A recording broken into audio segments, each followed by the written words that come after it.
Class. मैं VP software private limited महानगर बरेली से ट्रेनर सोनाली। आज का जो हमारा टॉपिक है उसमें हम डिस्कस करेंगे कि वर्क प्लेस को, जो भी हमारा वर्क स्पेस होता है जहां हम कार्य करते हैं, उसको कैसे मैनेज करना है और जितनी भी मशीनरी हम यूज़ करते हैं, जितने भी टूल्स इक्विपमेंट हम यूज़ करते हैं, उनकी कैसे क्लीनिंग करते हैं, कैसे उनको हैंडल करते हैं, मतलब उनको पकड़ना कैसे है, रखना कैसे है, सेफली कहाँ पर रखना है उन्हें, इन सारी चीज़ों के बारे में आज के टॉपिक में हम डिस्कस करेंगे। ठीक है, तो सबसे पहले तो हम ये जानेंगे कि हमारा वर्क स्पेस है क्या और उसे कैसे मैनेज करेंगे। ठीक है, वर्क स्पेस क्या होता है? जहाँ भी हम कार्य कर रहे होते हैं। वर्क स्पेस हमारा कुछ भी हो सकता है, हमारा ऑफिस हो सकता है, हमारी गारमेंट की इंडस्ट्री हो सकती है। ठीक है, हमारा क्लासरूम जो है उसको भी हम एक तरीके से वर्क स्पेस बोल सकते हैं, क्योंकि हमें पूरा दिन वहाँ पर बैठकर पढ़ना होता है। ठीक है, तो जहाँ पर भी हमें बैठकर सारा कार्य करना होता है, वहाँ पर हम सारी चीज़ों को मैनेज कैसे करके रखते हैं। ठीक है, तो वो मैनेजिंग जो है वो हम सीखेंगे। वर्क स्पेस में मैनेजमेंट जो होता है वो कैसे होता है कि हम जहाँ बैठे हैं, हमारी बॉडी के अकॉर्डिंग हमारा हाथ जहाँ तक पहुँच रहा है, ठीक है, वहाँ उतनी दूरी तक हमें बस सामान को रखना है कि हमारा हाथ इजीली वहाँ पहुँच जाए। ठीक है, जिस जगह पर हमारा हाथ इजीली पहुँच सकता है, हम खड़े होकर आराम से काम कर सकते हैं, हम ज़्यादा बैंड होकर काम कर रहे हैं, हमारी नेक में पेन नहीं होगा, तो हमारी बॉडी में किसी भी तरीके की कोई फिजिकल दिक्कत ना आए, ऐसा वर्क स्पेस हमारा होना चाहिए, जिसकी वजह से हमारी फिजिक को, हमारी बॉडी को किसी भी प्रकार की कोई भी दिक्कत ना आए। इस तरीके का वर्क प्लेस जो हमारा है वो होना चाहिए। ठीक है, तो इसके अंदर हम सबसे पहले क्या करेंगे, हम फॉल्ट को रेक्टिफाई करेंगे। ठीक है, फॉल्ट रेक्टिफिकेशन क्या होता है, किन चीज़ों की वजह से जो हमारी मशीन हैंडलिंग है वो खराब हो सकती है, क्या क्या चीज़ें हमें करनी चाहिए। सबसे पहले हम फॉल्ट रेक्टिफिकेशन करेंगे। उसमें आता है हमारा मशीन एंड इक्विपमेंट का सही तरीके से इस्तेमाल करना सीखना। ठीक है, जो हम मशीन चला रहे हैं, हमारा जो हम जो बात कर रहे हैं, हमारा वर्क स्पेस जो है वो क्या है, रेडीमेड गारमेंट इंडस्ट्री। ठीक है, जहाँ पर गारमेंट्स का प्रोडक्शन होता है। ठीक है, तो वहाँ पर सबसे ज़्यादा ज़रूरी हमारे लिए क्या है, मशीन और इक्विपमेंट्स। तो मशीन, जो सिलाई मशीन होती है उसका यूज़ करना, कि सिलाई मशीन कैसे चलती है, क्या खराबियां आ सकती हैं। ठीक है, सिलाई मशीन को और जितने भी इक्विपमेंट सिलाई करते वक्त उपयोग किए जाते हैं, उन सबको कैसे हैंडल करना है, कैसे इस्तेमाल करना है, उसका सही तरीका हमें पता होना चाहिए। उसका सही तरीका हमें कैसे पता चलेगा? या तो हम सिलाई सीख कर आए हैं तो हमें हमारी क्लासेस में ये सारी चीज़ें सिखाई गई हैं कि मशीन को कैसे चलाना है, इक्विपमेंट्स का सही यूज़ क्या है, ये सारी चीज़ें हमें हमारे टीचर के द्वारा बताई गई हो। दूसरा, मशीन चलाने से पहले हम जो भी निर्देश किए हुए मैनुअल होता है, जो मैनुअल होता है मशीन का, उसमें सारी चीज़ें निर्देशित की गई होती है कि मशीन को कैसे ऑन करना है, मशीन पर बैठने का पोस्चर क्या होना चाहिए। ठीक है, मशीन के पास जिस स्टूल पर हम बैठे हैं उसकी जो हाइट है वो कितनी होनी चाहिए। ठीक है, ये सारी चीज़ें मैनुअल में सारी होती है। मशीन चलाने की पूरी प्रक्रिया मैनुअल में दे रखी होती है, उसको ध्यान से पढ़ें। ठीक है, दूसरा, एक्सपर्ट्स की निगरानी में। ठीक है, मुझे बहुत अच्छे से मशीन चलानी आती है तो मैं अपनी निगरानी में किसी जो नॉन एक्सपर्ट व्यक्ति है उसको कार्य करवा सकती हूँ। ठीक है, या मुझे अगर सिलाई नहीं आती है बिल्कुल भी, तो मैं डायरेक्टली ये खतरा नहीं उठाऊंगी कि मैं डायरेक्टली जाकर मशीन को चलाऊं। ठीक है, तो यहाँ पर क्या होगा कि मैं किसी एक्सपर्ट की निगरानी में जाकर ये सारे कार्य करूँगी। ठीक है, फिर उसके बाद है, समस्या आने पर पावर कट करें। जैसे कि अगर मशीन चलाते वक्त आपको कोई भी समस्या दिखाई दे रही है, आपको लग रहा है कि कोई फॉल्ट आ रहा है, कोई खराबी आ रही है, तो आप क्या करेंगे, पावर कट करेंगे। सबसे पहले पावर ऑफ करेंगे, क्योंकि मशीनें जो हमारी इंडस्ट्री में यूज़ होती है वो कैसे चलती हैं, बिजली से। ठीक है, पावर से चलती है बिजली के, तो क्योंकि अगर हम उसे नहीं बंद करेंगे तो हो सकता है फॉल्ट की वजह से हमें शॉक भी लग सकता है। ठीक है, फिर उसके बाद हमारी मशीन में जो कमियां आ रही है उसमें अगर जैसे किसी प्रकार का कोई स्क्रू है, कोई पुर्जा है, वो खराब हो रहा है, लूज हो रहा है, या तो स्क्रू या फिर कोई पुर्जा टूट चुका है, तो क्या करेंगे, उसे टूटा हुआ पुर्जा है अगर जो ब्रोकन है पूरा, उसको बदल दें, नया वहाँ पर लगा दें। और अगर कहीं पर कोई स्क्रू निकल रहा है, स्क्रू लूज हो रहा है, तो उसको टाइट कर दें। किसकी हेल्प से, पेचकस या फिर स्क्रू ड्राइवर और पेचकस एक ही होता है, पेचकस की हेल्प से उसको हम कस सकते हैं, ठीक है। फिर उसके बाद मशीन ठीक होने के बाद हम क्या करेंगे, उसको चेक करेंगे चलाकर। जब हमारी मशीन ठीक हो जाएगी तब हम उसे चेक करेंगे कि हमारी मशीन जो है वो ठीक से चल रही है या नहीं। तो उसके लिए क्या करेंगे, हम पावर ऑन करेंगे और मशीन को बहुत ही धीमी गति में चलाकर देखेंगे, एकदम से बहुत ज़्यादा तेज़ नहीं चलाएंगे, ठीक है।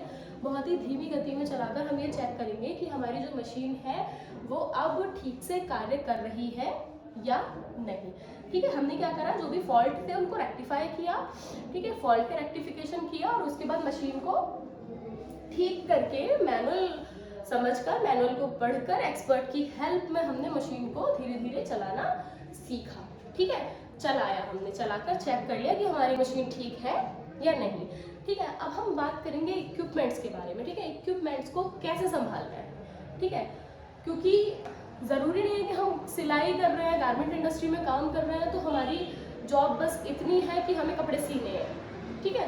कपड़े सिलना सिर्फ हमारा काम नहीं है, हमारा काम है कि जो हमारा जो वर्क स्पेस है उसको हम मैनेज करके रखें, क्योंकि अगर हमारे वर्क स्पेस में किसी भी प्रकार की कोई दिक्कत आएगी तो क्या होगा कि हमारा ही लॉस होगा, ठीक है। अपने वर्क स्पेस को मैनेज करने के लिए हमें फॉल्ट रेक्टिफिकेशन हमने पता कर लिया, उसके बाद हम इक्विपमेंट्स को कैसे संभालते हैं ये बात करेंगे, ठीक है। इक्विपमेंट संभालना सबसे ज़्यादा ज़रूरी होता है, हमेशा PPE, पर्सनल प्रोटेक्टिव इक्विपमेंट, ठीक है। PPE किट पहनने के बाद ही हम जो है अपने वर्क स्पेस पे एंट्री करेंगे, ठीक है। PPE किट पहने बिना हम कार्य नहीं करेंगे। PPE किट में क्या क्या चीज़ें होती हैं, हमारे ग्लव्स होते हैं, हेलमेट होता है, हेलमेट या कैप भी बोल सकते हैं उसको, ठीक है। ग्लव्स होते हैं, शूज़ होते हैं, क्योंकि अगर हम शूज़ नहीं पहने होंगे तो हमें शॉक लगने का खतरा होगा। ग्लव्स नहीं पहने होंगे तो हमारे हाथ में किसी भी प्रकार की खरोंच, चोट या कट लगने का खतरा होगा। और शूज़ जो है अगर हमारे पैरों पर कुछ भारी वेट गिर रहा है तो उससे भी बचाव करता है, ठीक है। तो और कोई केमिकल वर्क कर रहे हैं, जैसे हमारे किसी गारमेंट पर, आउटफिट पर कोई दाग लग गया है तो उसको हटाने के लिए अप्रूव्ड केमिकल्स का यूज़ करते हैं। तो वो जो केमिकल्स होते हैं उनकी सुगंध जो होती है बहुत तेज़ होती है, तो कभी कभी ऐसा होता है कि वो हमारी आंखों में भी जाकर हमारी आंखों को हानि पहुंचा सकती है। इसलिए चश्मा लगाकर भी केमिकल वर्क करना चाहिए और दूसरा मास्क का भी यूज़ करना चाहिए, क्योंकि जो चीज़ हमारी आंखों में जाकर हमारी आंखों को हानि पहुंचा सकती है वही चीज़ हमारी नाक के अंदर जाकर भी हमें बीमार कर सकती है, ठीक है। तो कार्य के साथ साथ अपना बचाव, अपनी सेफ्टी रखना भी बहुत ज़्यादा ज़रूरी है। जो भी इक्विपमेंट्स हैं, ठीक है, उनको बहुत ही ध्यान से हमें उठाना चाहिए। जब हम उन्हें रख रहे हैं तब भी हमें ध्यान रखना चाहिए कि हम कैसे रख रहे हैं, ठीक है। इक्विपमेंट उठाने का सही तरीका क्या है, अगर बहुत सारे इक्विपमेंट्स एक दूसरे के ऊपर गट्ठा बनकर रखे हुए हैं, ठीक है, तो उन इक्विपमेंट्स को पहले अलग अलग कर लें, दोनों हाथों की हेल्प से ऐसे उठाएं कि उसके उठाने पर कोई दूसरा इक्विपमेंट गिर तो नहीं रहा है, ये सुनिश्चित कर लें। क्योंकि ऐसा भी हो सकता है, मान लीजिए आपने PPE किट में शूज़ नहीं पहने हैं, ठीक है, अब आपने कोई टूल उठाया, सीजर भी रखी है वहाँ, सीजर आपके पैर पे गिर गई तो क्या होगा, आपके पैर में चोट लग जाएगी, डैमेज हो जाएगा, ठीक है, इंजरी आ जाएगी आपके। तो वो उससे बचाव के लिए आपको क्या करना है कि इक्विपमेंट्स को ठीक से उठाना है और ठीक से ही सही जगह पर रखना है। सही जगह पर रखने का मतलब कि आप जब सिलाई कर रहे हैं तो सिलाई करते वक्त आपको सीजर, स्केल, इंची टेप, इन सब चीज़ों में से किन किन चीज़ों की नीड होती है?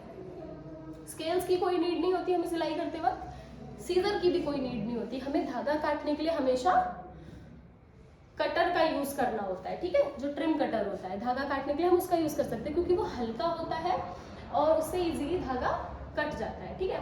और सिलाई करते वक्त अगर हम कैंची का यूज़ कर भी रहे हैं तो उसे अपने किस साइड में, किस डायरेक्शन में कैसे रखना है ये आपको बेहतर तरीके से पता होना चाहिए। इंची टेप अगर हमारे पास है तो उसको हम मशीन के ऊपर न रखते हुए हमेशा अपने गले में डालकर रखेंगे, ठीक है, ताकि जो इंची टेप है उसे हमें बार बार ढूंढने की जरूरत ना पड़े कि इतने सारे सामान में जो हम गारमेंट सिल रहे हैं उसमें इंची टेप हमने कहाँ रखा है। इस चीज़ का ध्यान रखना चाहिए थोड़ा सा। जो भी काम हम कर रहे हैं, उसके अकॉर्डिंग हमें क्या करना है, इक्विपमेंट का सही इस्तेमाल। ठीक है, जो भी कार्य कर रहे हैं उसके अकॉर्डिंग हमें इक्विपमेंट का सही इस्तेमाल करना है ताकि हमें कोई चोट ना आए। ठीक है, अब काम के अकॉर्डिंग सही से कैसे इक्विपमेंट्स को यूज करना है, चोट से बचें ताकि हम, जैसे अभी मैंने जो एग्जांपल दिया आपको कि मशीन पर जब हम कार्य कर रहे हैं तो कैंची को हमेशा अपने राइट साइड पर रखें। ठीक है, क्योंकि लेफ्ट साइड पर जो जगह होती है वहाँ पे निडल होती है, वहीं से हम सिलाई करते हैं, कपड़े के साथ में हमारी सीजर जो है वो नीचे गिर सकती है। ठीक है, दूसरा है कि इंची टेप को हमेशा गले में रखें, गले में लटका कर। ठीक है, तो इस तरीके से हम इक्विपमेंट्स से चोट खाने से बच सकते हैं। ठीक है, और हमारा जो टूटे हुए औजार है या खराब जो औजार है, ठीक है, उनका यूज हमें नहीं करना चाहिए। जैसे कि कोई टूटा हुआ इक्विपमेंट है और उसका यूज हम कर रहे हैं तो हो सकता है कि वो बीच से टूटकर हमें कोई नुकसान पहुंचा दे, या फिर टूटे हुए इक्विपमेंट्स या खराब इक्विपमेंट्स को हमेशा तब यूज करना चाहिए जब उसको रिपेयर कर दिया जाए। बिना रिपेयर करे हम किसी भी इक्विपमेंट को छुएं ना। ठीक है, ये सारे इक्विपमेंट हैंडलिंग के तरीके हैं कि आपको बिना आपको कोई भी टूटा हुआ जो औजार है वो नहीं छूना है। अगर टूटा हुआ है भी तो उसको पहले रिपेयर कराएं, उसके बाद उसे यूज करें। ठीक है, रिपेयर कराए बिना हम किसी भी इक्विपमेंट को यूज नहीं करते हैं। ठीक है, फिर उसके बाद आ जाएगा हमारा cleaning equipment according to work. ठीक है, काम के अनुसार हमारे कौन कौन से काम के हिसाब से कौन कौन से हमारे क्लीनिंग इक्विपमेंट हो सकते हैं। ठीक है, जैसे कि हमारा हो जाता है सफाई के लिए यूज होने वाला होता है ब्रश। ठीक है, अब सफाई किस किस तरीके की होती है, अगर हमें गारमेंट्स सिल रहे हैं हम, तो गारमेंट में अगर किसी तरीके का कोई स्टेन लगा है या उसको क्लीन करना है, गारमेंट को जो बन चुका है, तो उसमें हम क्या करेंगे, उसको एक ब्रश आता है, ठीक है, केमिकल की हेल्प से या फिर ब्रश आता है, ब्रश की हेल्प से हम साफ करेंगे गारमेंट को। और जो आसपास का एरिया है वर्क स्पेस, उसे साफ करने के लिए हम वैक्यूम का भी यूज कर सकते हैं। ठीक है, सफाई के लिए क्लीनिंग इक्विपमेंट्स में ये सारी चीजें आती हैं, ब्रश और वैक्यूम क्लीनर। ठीक है, फिर आता है कि ऑयल को कैसे साफ करें। ठीक है, ऑयल गिर जाता है अगर, तो ऑयल को कैसे,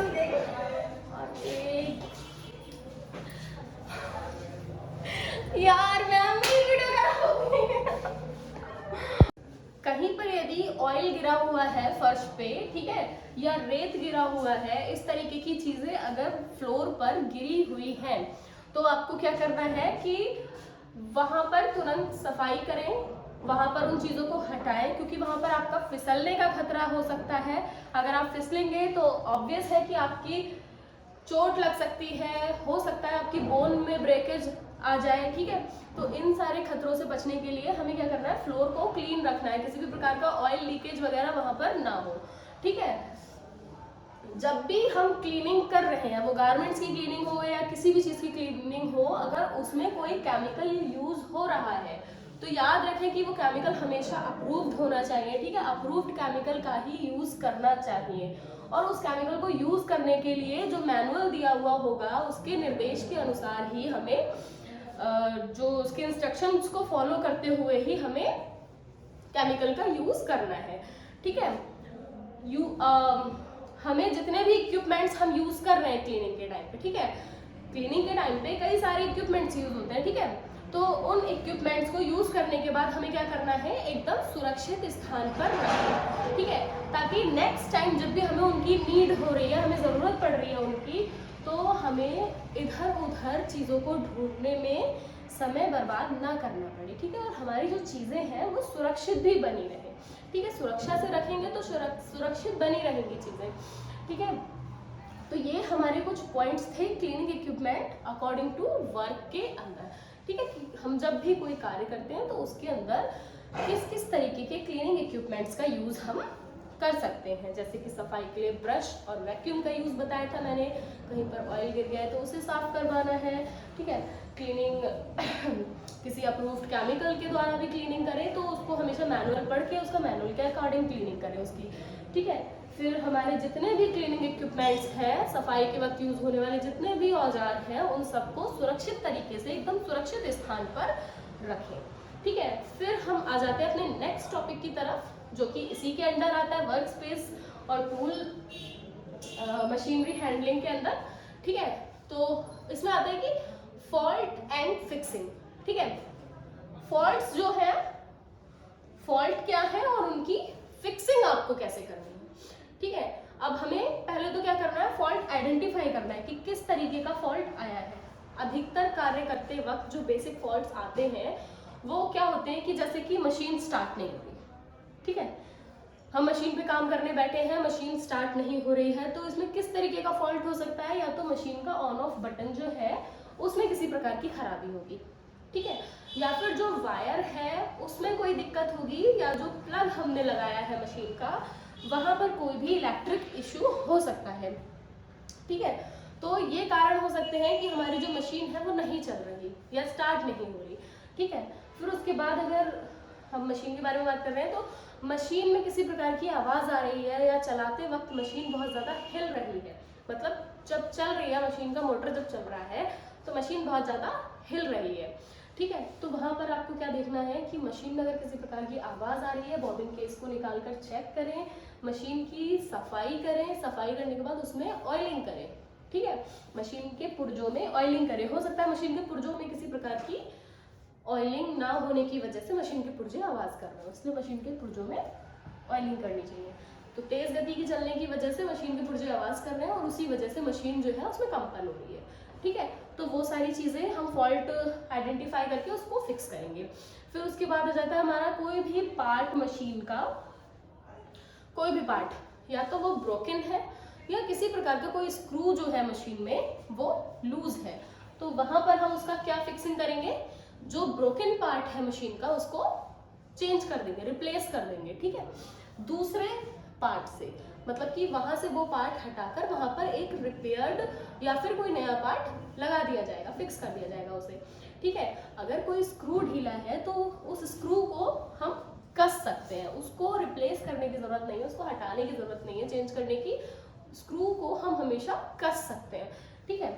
ऑयल लीकेज हो रहा है, ऑयल लीकेज को भी रोकें, क्योंकि ऑयल लीकेज अगर ज़्यादा होगा हमारा गारमेंट जो नीचे गिरा पड़ा होगा वो खराब होने का खतरा होगा, ठीक है।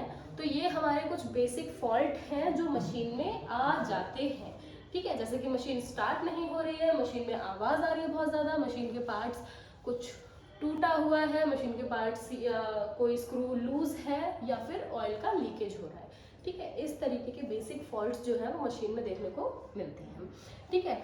समाधान क्या है, पावर कट करें। मशीन में किसी भी टाइप की कोई भी दिक्कत अगर आ रही है तो सबसे पहले हम क्या करेंगे, पावर ऑफ करेंगे, ठीक है। क्योंकि जो मशीनें इंडस्ट्री में यूज होती हैं वो इलेक्ट्रिक मशीनें होती हैं, ठीक है, जो इलेक्ट्रिसिटी से चलती हैं, ठीक है। तो हम क्या करेंगे, सबसे पहले पावर कट करेंगे, ठीक है। कोई पुर्जा लूज है कस दो या बदल दो, ठीक है। और सबसे मेन चीज़ कि मशीन अगर हम चला रहे हैं तो फॉल्ट जो आ रहा है उसको पहचानना सीखें, ठीक है। जो फॉल्ट आ रहा है उसको पहचानना सीखें, ये नहीं कि आपने मशीन चला ली आपका काम हो गया बस। फॉल्ट आ रहा है, आप किसी को बुला के लेकर आ रहे हैं कि हमारी मशीन में ये दिक्कतें हो रही हैं, ये कैसे ठीक होगी। आप फॉल्ट को पहचानना सीखें, क्योंकि जब आपको पता चलेगा कि कहाँ पर फॉल्ट आ रहा है, क्या फॉल्ट आ रहा है, उसके बाद ही आप उसका समाधान ढूंढ सकते हैं या फिर उसकी मरम्मत कर सकते हैं, ठीक है। हमारा अब तो हम थोड़ा लास्ट के पॉइंट्स पर आ जाते हैं, correct lifting and handling procedure, ठीक है। कुछ भी उठाने का, लिफ्ट करने का और पकड़ने का एक्यूरेट या करेक्ट जो प्रोसीजर है वो क्या है, ठीक है। हम यहाँ पर बात करेंगे, वेट लिफ्टिंग होती है या फिर हमने कोई टूल पकड़ा है, कैंची पकड़ी है, कटर पकड़ा है, ठीक है। तो इन सब चीज़ों को पकड़ने का या क्या प्रोसीजर या उठाने का क्या प्रोसीजर होता है।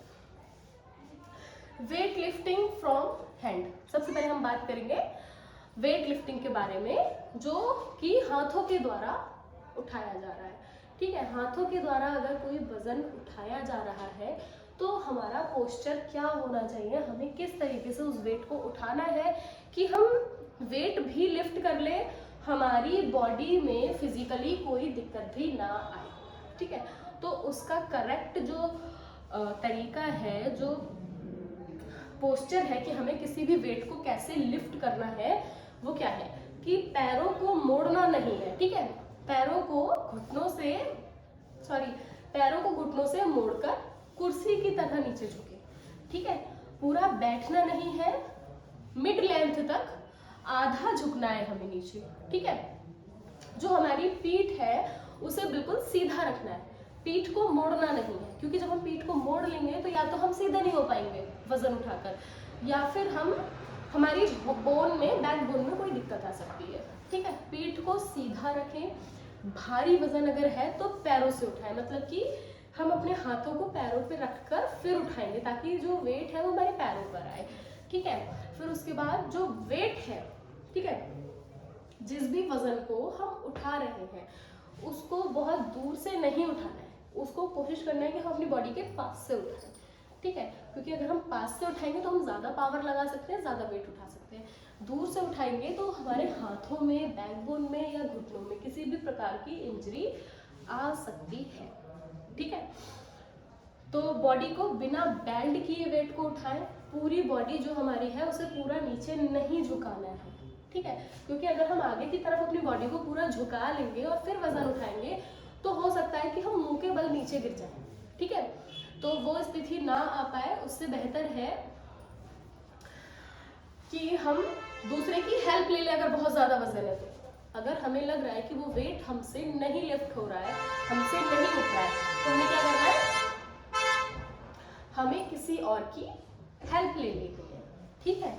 जो बहुत ज़्यादा भारी वजन होता है वो तो क्रेन या फिर वेट लिफ्टिंग की जो मशीनरी आती है उसके द्वारा हटाया जाता है, ठीक है। लेकिन हम यहाँ पर बात कर रहे हैं बाय हैंड हम वेट को कैसे लिफ्ट कर सकते हैं, ठीक है। तो आपको पता चला होगा कि क्या सही प्रोसीजर है वेट को लिफ्ट करने का, कि अपने पैरों को मोड़े, कुर्सी की तरह नीचे जाए, ठीक है। मतलब कि जितना हम कुर्सी पर बैठने के लिए झुकते हैं उतना हमें बस झुकना है, पूरी तरीके से बैठना नहीं है, ठीक है। अपनी पीठ को सीधा रखना है, वजन को पैरों पर लेकर आना है, ठीक है। वजन को पैरों पर लेकर आना है, जो बॉडी है बॉडी के पास में रखना है वजन को, ये अपनी बॉडी से दूर का वेट नहीं उठाना है, हमेशा अपनी बॉडी के पास से वेट को उठाएं, ठीक है। वरना क्या होगा, हमारी गिरने के चांसेस बढ़ेंगे अगर हम दूर से वेट को उठाएंगे तो, ठीक है। बॉडी को बिना वेट बैंड किए, मतलब कि बॉडी को पूरा झुकाना नहीं है, बिना बैंड किए हम वेट को उठा सकते हैं। और अगर वेट बहुत ज़्यादा हो रहा है, ओवर हो रहा है कि जो हमारी क्षमता से बाहर है, हम अकेले नहीं उठा सकते, तो उसके लिए आप किसी की हेल्प भी ले सकते हैं, ज़रूरी नहीं है कि आपको वो कार्य अकेले ही करना है, ठीक है। फिर आ जाता है लिफ्टिंग इक्विपमेंट, ठीक है। लिफ्टिंग इक्विपमेंट को यूज करते टाइम मशीन का क्या यूज होता है, ठीक है। क्या कहते हैं, जब हम लिफ्टिंग इक्विपमेंट यूज कर रहे हैं तो उस टाइम मशीन का लोड जाने, ठीक है। मतलब अब हमने अभी बात की थी हाथों के द्वारा वजन को उठाने की, ठीक है, कि हम अपने हाथों से वजन को कैसे उठा रहे हैं, ठीक है। अब यहाँ पर हम बात कर रहे हैं मशीन के द्वारा वजन को कैसे लिफ्ट करना है, ठीक है। मशीन के द्वारा जब हम वेट लिफ्ट कर रहे हैं तो आपने देखा होगा जो भी मशीनरी होती है वेट उठाने वाली, तो उनमें एक लिमिट होती है उनकी कि वो कितना लोड उठा सकती हैं, ठीक है। 50 टन से ज़्यादा ही वेट उठाती हैं मशीनें, तो हमें लेकिन जो भी मशीन है उसका पहले तो वेट लोड चेक करना है, ठीक है, कि वो मशीन कितना लोड उठा सकती है, ठीक है। उसके बाद ही हम उस पर वजन को लोड करेंगे, क्योंकि हमें मशीन का लोड अगर पता है कि कोई चीज़ है वहाँ पर हम 10 किलो का वेट नाप सकते हैं, हम उस पर 15 किलो रख रहे हैं, तो क्या होगा, अगर हमने 10 किलो नापने वाली चीज़ पर 15 किलो का वजन रख दिया तो मशीन डैमेज हो सकती है, ठीक है, या फिर वो एक्यूरेट बताएगी ही नहीं क्योंकि उस पर उसकी क्षमता से अधिक वजन रख दिया गया है, ठीक है। तो फिर उसके बाद क्या होता है, जो भी मशीन हम यूज कर रहे हैं उसका निरीक्षण हमें पहले ही कर लेना है और उसमें वजन को जो भी रखना है उसे बैलेंस करके रखना है। ठीक है, मान लीजिए कि जस्ट एक सेकेंड, मान लीजिए कि ये इसमें मशीन का ये वो पार्ट है जहां पर हमने वेट को रखना है। तो हम वेट ऐसे नहीं रखेंगे कि हमने सारा वेट इस कोने पर रख दिया। ठीक है, किसी रस्सी या चेन की सहायता से हम वजन को बांधेंगे पहले, उसके बाद हम सेंटर में रखेंगे। ठीक है, क्योंकि वजन का बैलेंस बनाना भी जरूरी है। ठीक है, तराजू में आप एक कोने पर अगर वजन रखेंगे और तराजू को उठाएंगे तो एक साइड से झुक जाएगा और एक्यूरेट वजन शायद नहीं बता पाएगा। ठीक है, इसलिए हमें बैलेंस बनाने के लिए हमेशा जो भी सामग्री है, जो भी चीजें हैं, वेट है, उसको हमेशा सेंटर में रखना है। ठीक है, ताकि बैलेंस बना रहे और जो भी हमारी मशीन है वो एकदम एक्यूरेट आपको रिजल्ट दे। ठीक है, इसके बाद आ जाते हैं हमारे सुरक्षा के कुछ नियम। अब जहां पर हम बात कर रहे हैं वर्क स्पेस और operating tools and handle machinery, ठीक है, इन सारी चीजों के बारे में अगर हम बात कर रहे हैं तो फिर बात यहाँ पर आती है फिर सुरक्षा की, क्योंकि ये सारी चीजें जो है यहाँ पर खतरा है, इन चीजों में खतरा भी है कार्य करते वक्त। ठीक है, तो हमें सुरक्षा के नियम भी पता होने चाहिए। ठीक है, सुरक्षा के नियम में सबसे पहले आता है हमेशा हमारा पीपीई। ठीक है, पर्सनल प्रोटेक्टिव इक्विपमेंट। ठीक है, पर्सनल किसी को प्रोटेक्ट करने वाला इक्विपमेंट हर एक पर्टिकुलर पर्सन को वो पहनना चाहिए। ठीक है, हमेशा पीपीई पहनने के बाद ही हम इस तरीके का कार्य करें। हम नॉर्मली भी अगर सिलाई भी कर रहे हैं केवल, तब भी उसमें हमें सुरक्षा नियमों का ज्ञान होना चाहिए, जैसे कि दुपट्टा लटकना नहीं चाहिए, बाल खुले नहीं होना चाहिए, शूज़ पहनना चाहिए, उंगलिस्तान पहनना चाहिए।